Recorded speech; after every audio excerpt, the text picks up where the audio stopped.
Syederalun dalam rangka mendorong sektor pariwisata sebagai salah satu penggerak ekonomi masyarakat serta memperkuat branding Kota Sabang sebagai daerah pariwisata. Kantor Perwakilan Bank Indonesia Provinsi Aceh melakukan peresmian Rupiah Sea Garden di dasar laut Pulau Rupiah Sabang pada Jumat 28 Oktober 2022.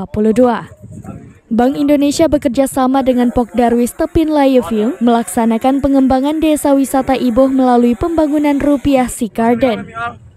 Kepala Perwakilan Bank Indonesia Provinsi Aceh, Akris Sarwani, mengatakan dengan hadirnya Rupiah Sea Garden berupa taman bawah laut, diharapkan dapat memperkuat aspek atraksi di kawasan Iboh sebagai daerah destinasi pariwisata.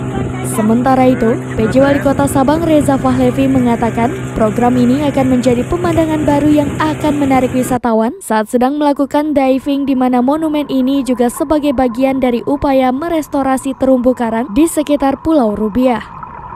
Kegiatan peresmian yang ditandai dengan menyelam bersama PJ Wali Kota Sabang Reza Fahlevi, Kepala Perwakilan Bank Indonesia Provinsi Aceh Akris Sarwani, Wakil Ketua DPRK Sabang Ferdiansyah, Komandan Lanut Maimun Saleh Letkol PNB Fahrul Razi, dan Pokdarwis Iboh Tarmizi.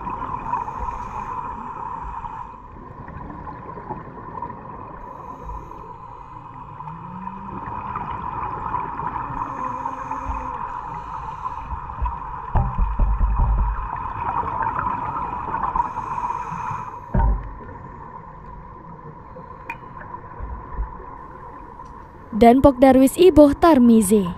Dari Sabang, Aulia Prasetya, Serambi On TV.